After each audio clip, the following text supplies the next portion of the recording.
May peace and blessings be upon you all.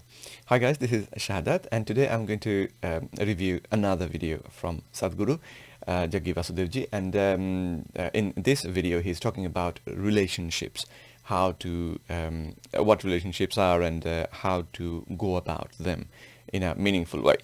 So let's watch it together, and then I'll give you my thoughts on it. Okay, so let's start. Be nice to me, I'll be nice to you. A whole lot of relationships start off with this intent, but most of the time they don't succeed. People who had the most pleasant early interactions could get into horrible states of conflict later on, all right? Individual people, groups of people, nations, all levels, it's happening. This is because I expect you to make me happy. You expect me to make you happy. This is always a time bomb. It'll tick for some time and it'll explode unless it just peters out. So, I'm telling you this, why should how I feel depend on you? Because how I feel is coming from within me. This must be determined by me, isn't it? Hello? The moment I think, I am feeling miserable because of you, there's a conflict. Yes or no? So, it's very important that human beings have to mature into this possibility that you feel joyful, you feel miserable, you feel horrible, or you feel wonderful. This is essentially your doing. Somebody else, what are they doing? What they know best, they're doing. What they know best may be a lousy option, but they're doing what they know best. Right now they're abusive because that's what they know. They don't know any better. But why should that determine how I am? I think this is where I should tell you about my thoughts. I'm trying not to make this video too long. A few things. One is a relationship. What is a relationship? And we do talk about, as human beings, we do talk about unconditional love. And the funny thing is, you will not actually find unconditional love other than it is the love between mother and a child, father and a child, because in that situation, no matter what the child does, the love from the parents are kind of like, no matter what you do, you are our precious ones. And why is that? Because it is defined in that way. You are our precious one. You are our child. So based on this criteria, the love flows unconditionally. And that's why some parents, they try to protect their children even if they have done the most horrific thing.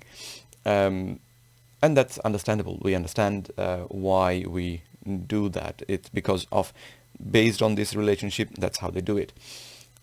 But on all the other relationships, you will almost never, I say almost never because there are one or two exceptions, almost never find unconditional love between two people where one person is constantly abusive and neglecting and doing all sorts of horrible things to the other, and the other person will still just go by the same sort of unconditional love. Because in our real world, it doesn't work like that. Love, even though we call it love, in a relationship you do get love, but by definition human beings are like that, where we expect things from others. We love, and this is kind of like a very basic instinct kind of thing, like in a child, you see in a child, when the child gets attention, the child is happy. When baby, if the baby is receiving attention from the mother or somebody else, they're happy. But as soon as you leave them on their own or put them in the bed or in the cradle, and there is nobody really talking to them, really attending to them, they start screaming and doing this and that.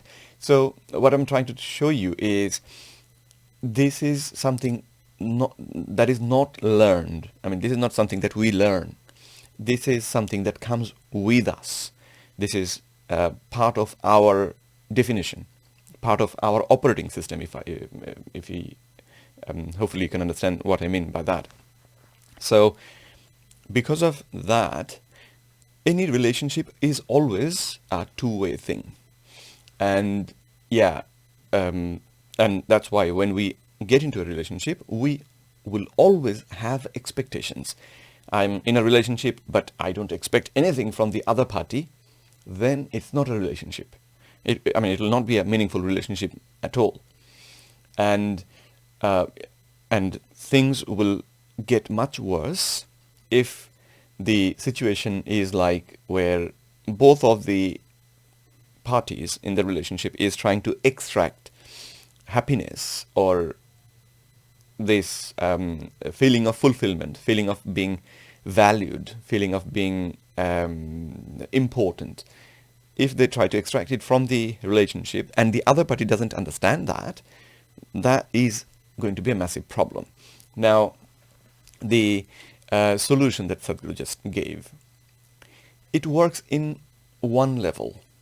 I think it works in one level, like if two people are already spiritually really enlightened, they are not people like you or me, the damn fools. In most of us, that's what we are, right?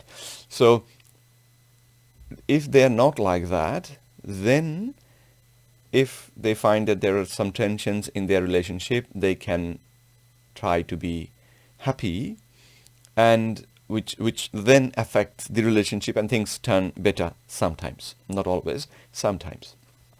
So, but for a normal human being, the damn fools that you and me we are, for us, it doesn't work like that. It will just not work. And for a relationship which is like that, if you give a solution that even if the other party is abusive, you be your best, you still enjoy, that's just not practical solution. Why do I say that? I mean, just think about it. Whoever your partner is abusive. Now, the word abusive has got lots of meanings.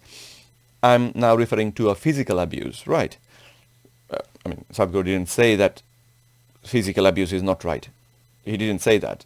And he didn't say mental abuse to some extent, depending on what you are doing or what is being done, it's either acceptable or not based on that. He didn't even say that, which basically means he's giving a free pass for all sorts of abuse.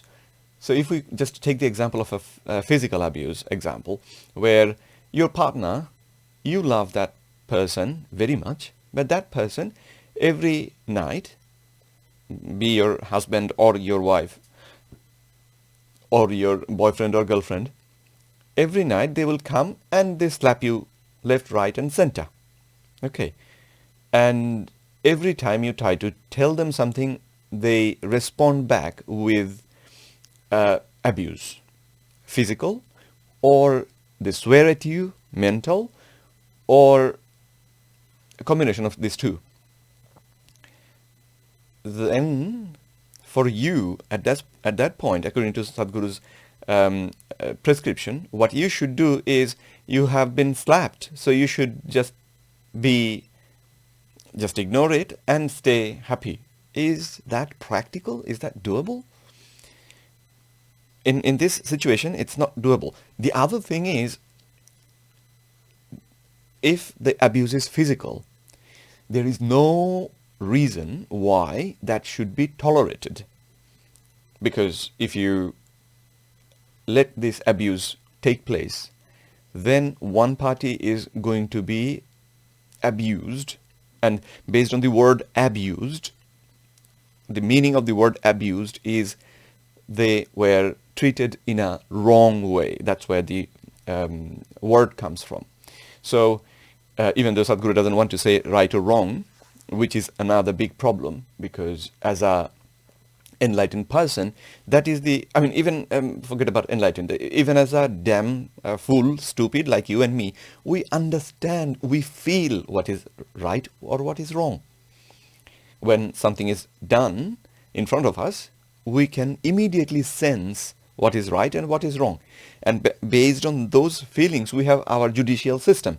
So abuse, when one partner is abusing the other, we immediately understand it is not right. There are problems between the two of you. You talk about it. We understand that's okay. We talk about it. We try to rectify it. Fine. If we cannot rectify it, we go our separate ways, because we cannot now. We are not compatible anymore. We go our separate ways. But the person who got abused, if a guru comes and tells them, you see, you should still be happy, because the experience is in you. When hopefully you can see that that's just ridiculous. If somebody slaps you and you forgive the first time, he slaps second time, you forgive the second time, he slaps third time, he slaps the 10th time, he slaps the 100th time, and you are still going to feel, I'm so happy, because the experience comes from within. And in a way, it is actually promoting domestic violence. Abusive wife or an abusive husband can actually use this clip, this lecture, on their partners, or in a situation where probably a few people are talking about it, probably family members get together to try to address this. They can bring up this clip and say, you see, Sadhguru is such a knowledgeable person, and he said, doesn't matter whether you're abused, you should still feel happy because the experience comes from within. So you guys have no right to come and try to tell me not to do that. I'm abusive to my wife, but she still should be happy. I'm abusive to my husband, but his experience is coming from within him, so it doesn't matter what I do. He should just still be happy. That is one of the most ridiculous things to say. I mean, I'm not saying Sadhguru is saying exactly that, but he didn't actually make it clear where the boundary is, where you need to speak to the police, you need to seek help from outside. And unless we define those things clearly, there can be a lot of harm that can come from such lectures, such wisdom. And because of all these scenarios, all these ideas, all these possibilities, I think it is not wisdom at all. Wisdom is, if you are wronged, you should talk about it. You should first try to stop that from happening. Once you have stopped the abuse, if both parties still wants to continue with the relationship, then it is time for you to sit together, talk to each other, try to understand where the problems were and what was acceptable, what is not acceptable. All these you talk and sort it out. And if you think your understandings are so different that you cannot reconcile, then you say, okay, let's walk our own ways. But we should never just let abuse happen and blame us for not being happy only because the experience comes from within. This is just a ridiculous argument. As a general thing, obviously, in a specific situation it can be different. So hopefully you can see why I object to this. If you think I've missed something, please let me know in a comment, and we will take it from there. Take care, guys. I'll see you later.